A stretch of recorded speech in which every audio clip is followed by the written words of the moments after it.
E em vídeo divulgado nas redes sociais, Ana Cristina Vale, ex-mulher do deputado Jair Bolsonaro, atacou a Folha de São Paulo e negou ter sido ameaçada de morte pelo seu ex-marido.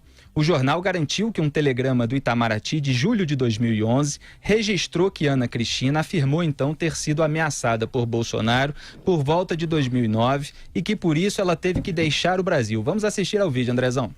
Boa noite. Sou Cristina Bolsonaro, ex-esposa do nosso presidenciável Jair Bolsonaro. Venho aqui muito indignada desmentir a suja Folha de São Paulo, aonde publica que o Jair me ameaçou de morte. Nunca! Pai do meu filho, meu ex-marido, ele é muito querido por mim e por todos. Ele não tem essa índole para poder fazer tal coisa. Bom pai, bom ex-marido, foi um bom marido também. Espero que vocês acreditem que essa mídia suja só quer denegrir a imagem dele, porque ele está em primeiro lugar nas pesquisas e assim vai ficar, porque eu acredito que ele ganha em primeiro turno. Espero que vocês acreditem também.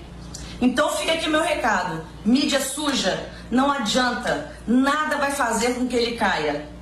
Ele está em pé depois de tudo que aconteceu e vai continuar. E vai chegar à presidência, se depender de mim. Obrigada. Aí a ex-mulher do Jair Bolsonaro, Ana Cristina Vale. E segundo a Folha, aspas, integrantes de campanhas rivais à de Bolsonaro avaliam que a revelação de que uma ex-mulher dele disse ao Itamaraty ter fugido do país após ter sido ameaçado de morte em 2009 pode cristalizar a rejeição do capitão reformado entre as mulheres. Fecho aspas. Não sei se o eleitorado vai querer se meter aí em briga entre homem e mulher. O que eu comentei aqui ontem foi que houve um disse-me-disse para haver esse registro da informação de ameaça. Então, o então embaixador do Brasil foi quem registrou aqueles supostos fatos no telegrama, só que ele ouviu esse relato do vice-cônsul lá da Embaixada Brasileira de Oslo, na Noruega, que teria falado, esse vice-cônsul não foi identificado, não tem o nome dele na matéria original, e ele teria falado com a ex-mulher do Bolsonaro. A ex-mulher do Bolsonaro nega que falou com ele, disse que ele falou com o marido norueguês, e ela disse que perguntou ao marido norueguês se ele falou em qualquer coisa sobre ameaça, e o marido norueguês disse que não falou sobre isso em momento nenhum. Então, só para deixar claro de onde veio a informação. E quero deixar claro pela enésima vez, eu não faço crítica, ataque institucional a veículo de comunicação nenhum. Eu aqui explico o conteúdo da matéria, muita gente se deixa levar pelo título, o título, obviamente, é muito mais impactante que o decorrer da matéria. Então, por isso que eu analisei a matéria e acho, sim, que certas informações que vieram no final, veio no 20º parágrafo, por exemplo, as declarações da Ana Cristina Vale, eu acho que elas deveriam ter vindo mais acima da matéria. E era exatamente sobre isso que eu estava falando ontem aqui. Nem entrei no mérito de se isso deve virar notícia ou não, a existência do telegrama. Eu só acho que quando uma pessoa que fez a acusação nega que fez, e essa acusação foi fruto de um telefone sem fio, que a gente não sabe direito se tem fio ou não, é preciso haver um certo cuidado maior. Então é essa a minha crítica muito específica. José Maria Trindade, o que você achou disso tudo? Olha, isso repercutiu muito, né?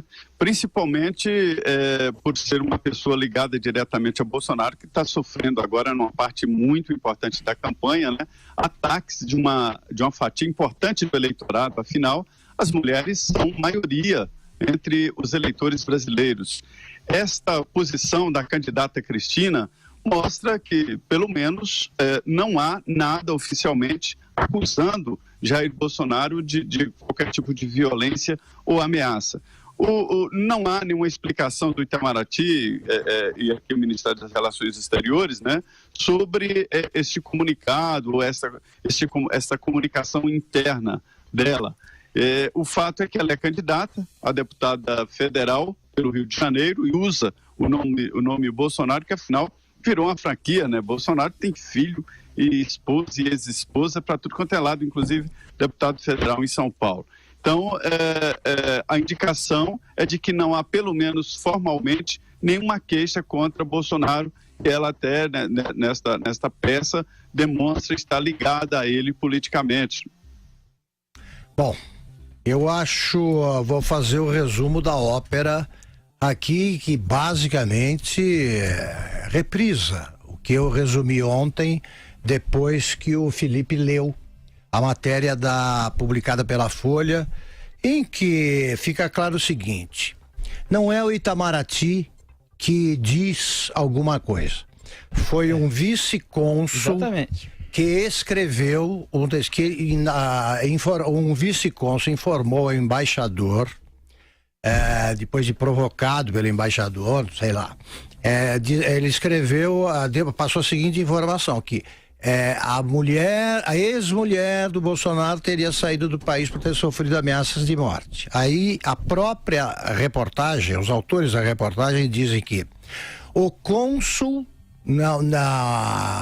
conversou com o marido norueguês. Fica claro na matéria que não conversou com a mulher do Bolsonaro, portanto ela não foi ouvida por esse cônsul. A informação não é do Itamaraty, é de funcionários que nem foram cobrados. A ex-mulher do Bolsonaro nega que tenha havido ameaça de morte, portanto não saiu do país por isso.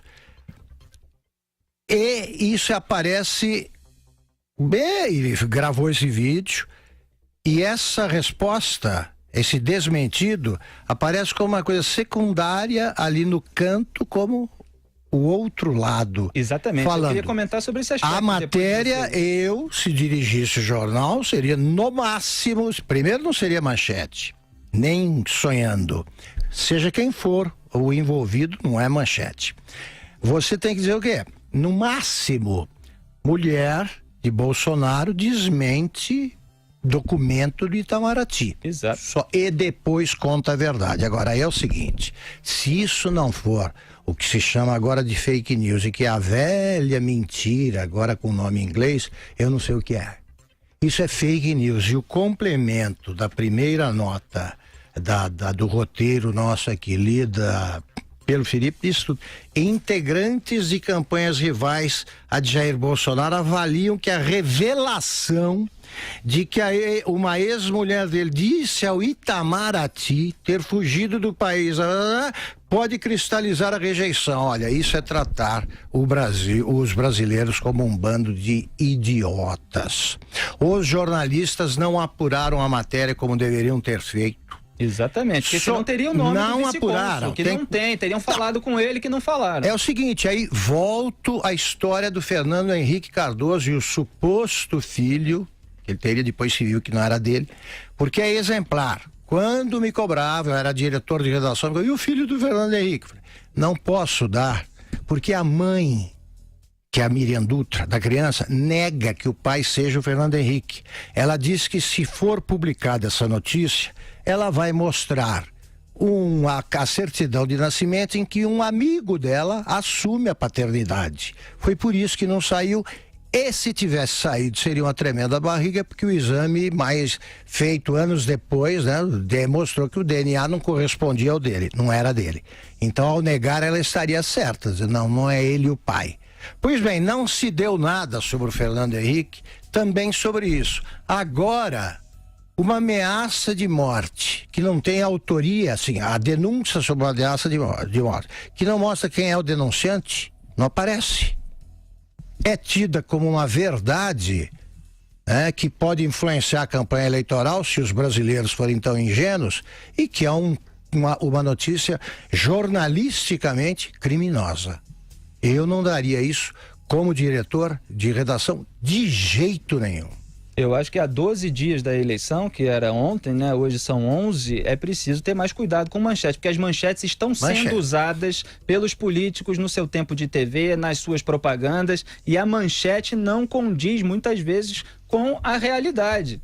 Quer dizer, tem manchete que fala da declaração de alguém e não tem aspas da declaração de alguém, e a manchete está distorcendo a declaração. Isso está acontecendo na imprensa, não estou falando desse caso específico. É uma falsidade que foi divulgada, é falso. Então, essa história não existe. É preciso tomar realmente muito cuidado, Augusto. E o que você falou sobre o outro lado, eu queria chamar a atenção sobre esse aspecto, porque muitas vezes assim, o Ministério Público Federal faz uma denúncia, aí a imprensa vai lá, relata a denúncia e diz outro lado. Aí aqueles acusados pelo órgão oficial, o Ministério Público Federal, dão toda a sua alegação, tem o espaço no final da matéria para os advogados. Isso é uma coisa.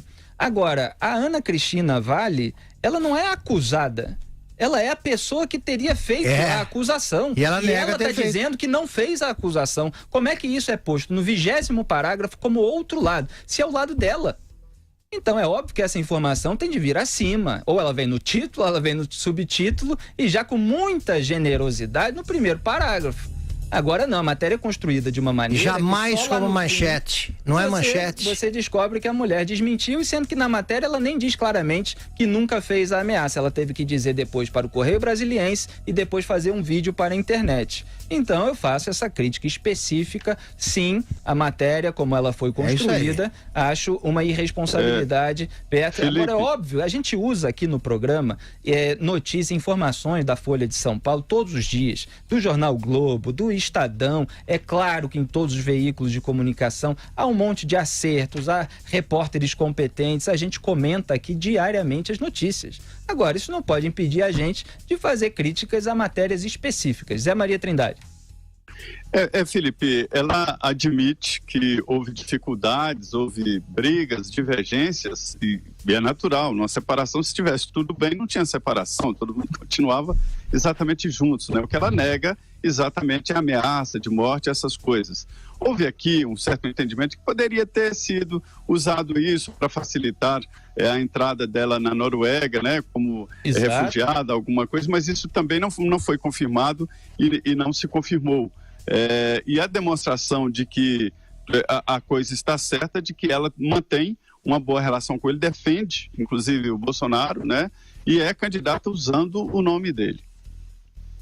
Legal, Zé Maria Trindade. Então, acabou de sair uma notícia que complementa o que a gente já discutiu aqui hoje. Vou registrar no site O Antagonista. A cúpula do Itamaraty identificou um oficial de chancelaria como responsável pelo vazamento do telegrama do embaixador Carlos Henrique Cardim a respeito da disputa entre Jair Bolsonaro e sua ex-mulher Ana Cristina Vale pela guarda do filho Renan. O funcionário responderá a um processo disciplinar e corre risco de ser exonerado do serviço público. Obviamente, a imprensa, quando recebe esse tipo de material, avalia o que faz, né, Augusto Nunes? Agora, um oficial que vaza, ele está sujeito, evidentemente, a um processo disciplinar. É absolutamente natural que isso aconteça. Claro, olha aqui. É aquilo que eu falei ontem, né, sobre esses comunicados. São comunicados internos. Saiu na matéria como reservado. Como? Só registrando que na matéria mesmo ele tinha saído como reservado. Esses comunicados ficaram muito famosos aí no vazamento dos comunicados internos das representações externas dos Estados Unidos, provocou uma crise internacional até, e são avaliações de pessoas ali, e impressões, não são documentos oficiais e por isso secretos, são impressões e avaliações. Olha aqui, hoje passou por mim um material envolvendo um colégio de São Paulo. É o que eu até encaminhei aqui para o nosso Cleiton Obinho. O que nós estamos fazendo? Verificando conferindo a veracidade. Primeira coisa, tá uma troca de uma sequência de posts aqui, ali, nem vou entrar no assunto para não ser leviano, mas nós estamos vendo, porque é só mais um documento. Você tem de pegar isso aí e transformar em pauta, não em reportagem. E só registrar mais uma coisa... Que é o que a gente faz todo dia. Exatamente, porque muita gente vem comentar em rede social e tal, e quer concluir. Eu sempre digo, e disse, aliás, ontem no Twitter, que eu defendo os fatos e os limites do que se pode concluir a partir deles. E vem algumas pessoas dizer, mas a ex-mulher do Bolsonaro mentiu. Olha, primeiro, os fatos disponíveis não dão margem a essa conclusão.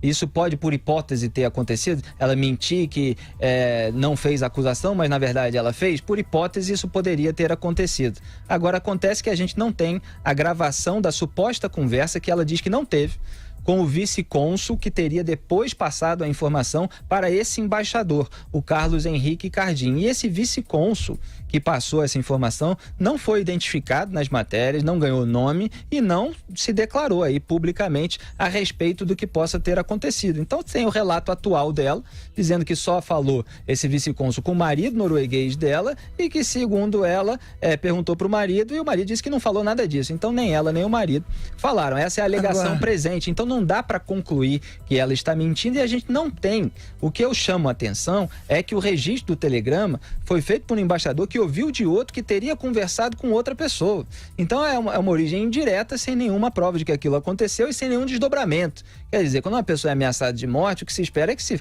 faça uma queixa e tal, e não houve isso. Então a gente levanta a suspeita e, na verdade, fala sobre a construção da matéria que levou a uma conclusão que poderia ter sido evitada se tivesse sido construída já com as alegações da ex-mulher. Mas aí é na análise de cada um. Eu estou aqui constatando os fatos e volto a dizer os limites do que se pode concluir com os elementos disponíveis. Olha aqui, Felipe, 99 em 100 desses que fazem esse tipo de cobrança, não, mas a mulher pode ter mentido, etc., são eles os cravam mesmos, eles dizem, né? São os mesmos que, diante de 300 depoimentos, acusações, exato, provas materiais, estão, por exemplo, demonstrando, por exemplo, que o sítio é do Lula, ou que o triplex pertenceu ou pertence ao Lula, sei lá. Então, tudo demonstrado. Eles vêm, cadê a prova? Cadê a prova? Esses caras, se o Lula assassinasse alguém a tiros na frente de 100 pessoas, esse pessoal ia exigir que o morto ressuscitasse para falar, foi ele sim que atirou em mim. Agora eles acham que está resolvido um caso pela suposição que eles fazem. Não, no vídeo, que é uma coisa palpável, visível, ela está mentindo. Ela disse a verdade num depoimento que não tem registro. Aí fica difícil. Zé Maria, quer complementar alguma coisa? Não, eu acho que esse assunto já foi debatido e explicado. E ficou a mensagem e a contra-mensagem. E as pessoas decidem aí que sentido tomar. É isso aí. Agora, eu acho que é isso que Augusto falou. Tudo pode ser pauta, nem tudo vira reportagem ou uma publicação de um jornal, rádio ou televisão. Exatamente.